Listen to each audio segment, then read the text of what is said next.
década de 70. O governo federal, ainda sob o regime militar, viu a fragilidade de uma Amazônia quase desabitada e desprotegida. Para ocupá-la e promover a integração nacional, havia necessidade de incentivar famílias de brasileiros a deixar para trás sua terra natal e ir em busca de um sonho dourado: possuir terras.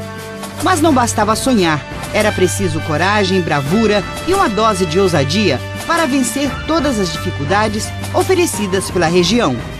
A mata fechada, o clima quente e a temida malária eram o cenário naquele tempo para quem chegava.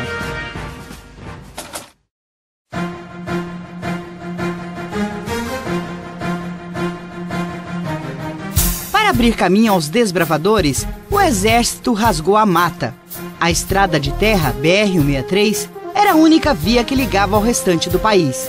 E foi aqui, no acampamento do 9º BEC, às margens do Rio Verde, que aportaram os pioneiros, lugar onde vivia o seringalista Francisco Lucas.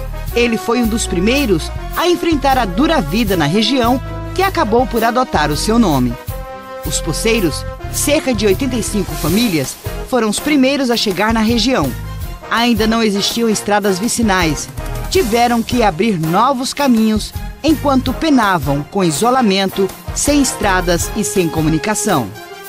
O pior período foi a safra 79 e 80, foi onde as estradas acabaram, né? Não transitava mais ônibus.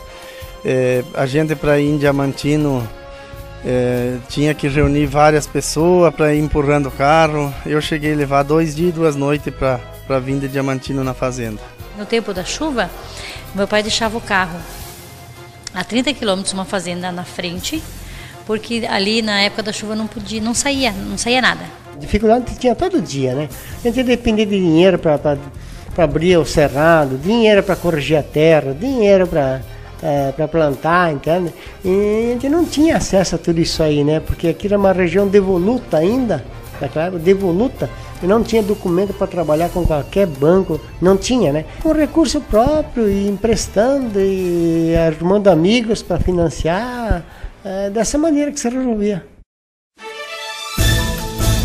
Iniciar a agricultura sem conhecer as propriedades do solo e sem maiores técnicas agrícolas, estavam aprendendo a lidar com a nova situação, descobrindo pouco a pouco que aqui tudo que se planta dá, desde que a terra seja preparada e bem adubada. Quem se aventurou a gastar suas forças e o pouco dinheiro ainda corria o risco de perder as terras ao qual tomaram posse. Foi um período de organização do núcleo de poceiros, uma nova luta, dessa vez pelo direito à terra. O esforço frutificou. Anos depois, eles foram reconhecidos e receberam os títulos definitivos da terra.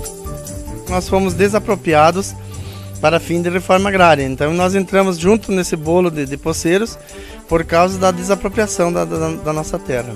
Um momento muito complicado, porque assim como a gente era proprietário de uma área, do dia para a noite nós viramos, nem poceiro, nós viramos sem terra, né? Foi aí que começou então a nossa luta para permanecer na terra, né? Então nós nos reunimos, criamos uma comissão e fomos para Cuiabá, no INCRA em Cuiabá. Nós vimos que o caminho era político, né?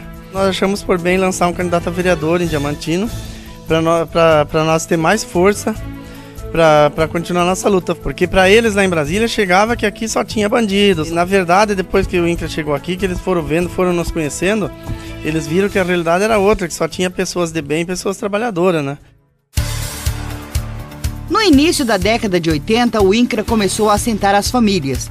De Ronda Alta, Rio Grande do Sul, vieram 203. Mais tarde, chegaram mais famílias de Santa Catarina, Paraná e do interior de São Paulo, formando uma agrovila com casas de palha. E assim, com coragem e orgulho, a bandeira brasileira foi hasteada nesse rincão. Como os imigrantes na história do Brasil se sacrificaram pela construção de um novo país, os pioneiros de Lucas do Rio Verde também encontraram uma terra estranha, completamente diferente do sistema agrícola dos estados mais evoluídos. Foi nesse período que os colonos se organizaram, formando a cooperativa de colonização, a Cooper Lucas. Eles estavam diante de um recomeço de suas vidas e do começo de um árduo trabalho: abrir o bioma do Cerrado para a agricultura. Como a gente era acostumado com terricultura no Rio Grande do Sul, aqui a gente começou a plantar soja, não dava, feijão não dava, nada dava, porque aqui tinha que ser corrigido o solo. E a produção era pouco, era difícil, a terra tinha que ser corrigida, não era uma terra de agricultura como lá no sul. Para quem veio do sul foi muito complicado, foi preciso muita persistência e coragem para poder enfrentar essa situação aqui. E também a gente sofreu bastante, principalmente os primeiros, pelo seguinte: soja não financiava aqui, plantava só arroz, o banco não financiava. Até então, né? E daí a gente, para vender esse arroz, era só Cuiabá. Então a gente sofria muito porque pagava muito de frete, não sobrava nada. Então o que restou? A maioria dos primeiros, o que aconteceu? Tiveram que vender terra depois para pagar banco. Alguns se salvaram assim, bem, com bastante dificuldade. Este foi um período de aproximação. Os poceiros e assentados buscavam apoio uns nos outros. Era a lei da sobrevivência. As distâncias eram longas e por muitas vezes faltava até o que comer. Eu lembro de uma situação aqui na região, depois, por sorte, veio de avião para Sinop uma carga de leite em pó.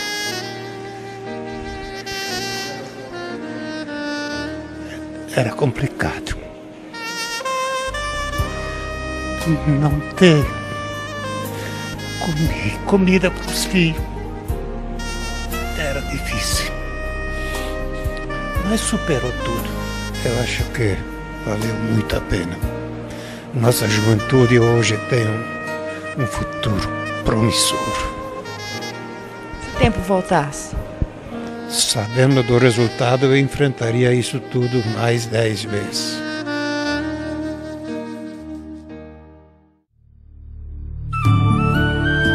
Arar a terra, plantar e colher, em uma região ainda tão inóspita, fez muitas famílias desistirem. Ficaram os abnegados, aqueles que estavam dispostos a construir muito mais que uma casa, uma fazenda, mas uma região inteira, transformando a vastidão do Cerrado em terras férteis. Para que isso se tornasse realidade, era preciso olhar mais adiante e vislumbrar um futuro de prosperidade.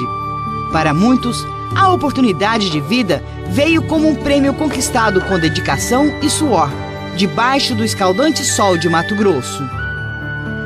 Nós chegamos aqui dia 31 de maio de 1982 e nesse mesmo dia, às 10 horas da manhã, nós chegamos, eram umas 9 horas, né?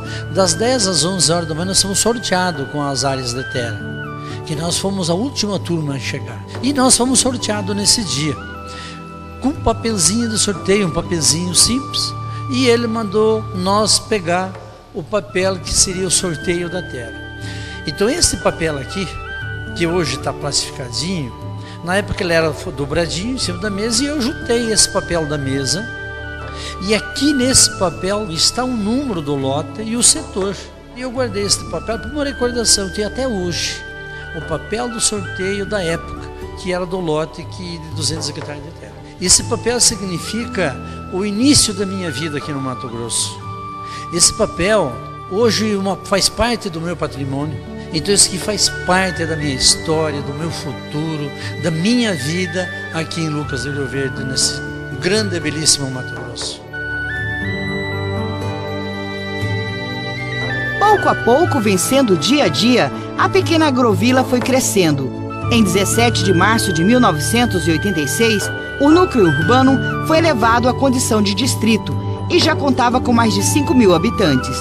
Tornar a região independente era a meta de quem ajudava todos os dias na construção desse lugar. O que me marcou mesmo foi a criação do distrito, que eu participei, e da emancipação. Desculpe se eu fico emocionado, mas isso aí foi com muito carinho, que a gente participou, não participei sozinho. Às vezes eu penso que eu posso ter sido a cabeça pensante, mas junto comigo tinha outras tantas quantas pessoas pensantes também. E foi através da política que nós conseguimos isso aí. E foi o grande passo histórico de Lucas do Rio Verde. Depois disso veio a comarca, teve a instalação da prefeitura, aí veio luz, veio telefone, veio a comarca e a coisa se entregou. O senhor imaginava que um dia, com aquelas atitudes, o senhor estaria colocando o seu nome na história da região? Olha, talvez até pensasse, mas não com esse nível de tamanho que chegou a cidade. Sente orgulho? Nossa!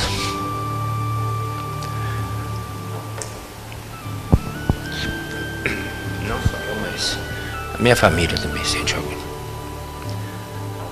Minha esposa é professora, está já 20 e tantos anos, 24 anos dando aula aqui. Também sente orgulho. Meus filhos, todos formados a nível universitário. Então tudo isso é fruto de Lucas. Fruto de Lucas. Não, de lutas e de Lucas. Porque tudo saiu daqui, né?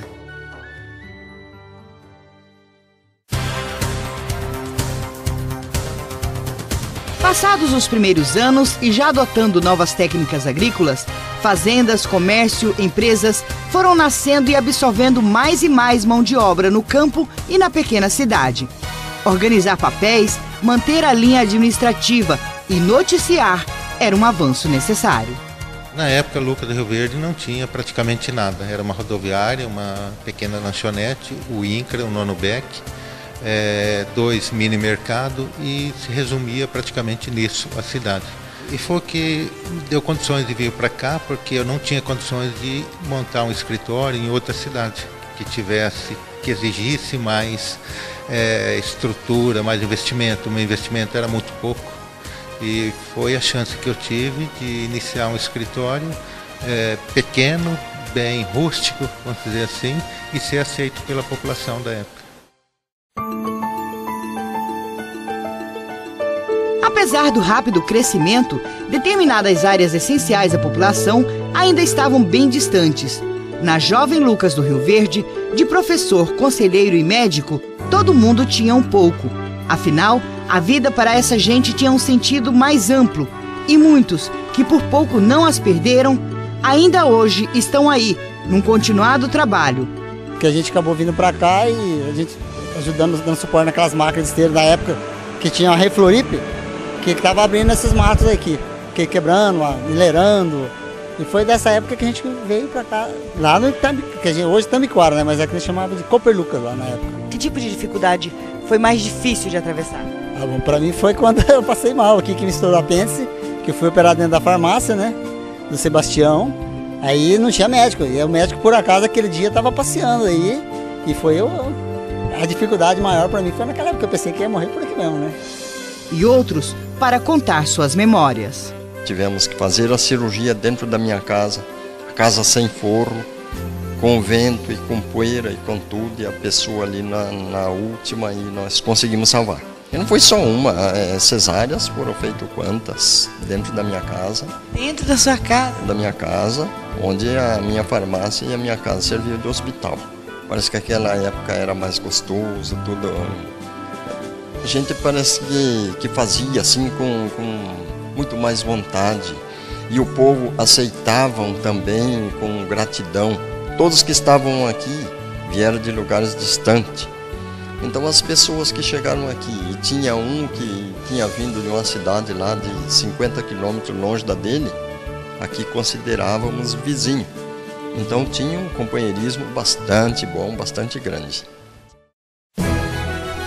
Os pioneiros, por sua coragem, por seu sacrifício e por terem vencido nessa terra, transformando Lucas do Rio Verde em um município próspero, hoje são homenageados.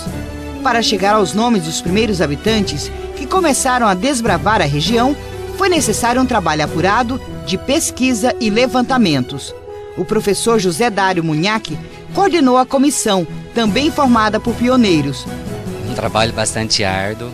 Dentro da comissão, na medida que eles sugeriam nomes, que houvesse a possibilidade de ser um pioneiro, esse trabalho tinha que ser investigado. Então, passo a passo, nós íamos buscando com as pessoas, vizinhos, a localizar a família ou parentes. E hoje nós temos aí uma boa noção de quem realmente foram os pioneiros de Lucas do Rio Verde. O zelo e os feitos de tantos brasileiros que por aqui chegaram e embalaram o sonho do progresso fizeram e viram surgir um município com economia forte, com alto valor humano e se destacando em nível nacional. As famílias, aquelas que lá atrás viveram os dias mais difíceis, escreveram seu nome na história. Hoje, este auditório é também uma homenagem eterna àqueles pioneiros que fincaram raízes nesse chão e deixaram suas marcas para as futuras gerações. Tudo isso foi uma vitória. Acreditamos, deu certo, sofremos com dificuldade, em tudo. Mas, graças a Deus, hoje estamos aqui, né? Nós viemos para fazer aquilo que era criar uma cidade, fazer com que essa cidade desenvolvesse. E é o que nós conseguimos.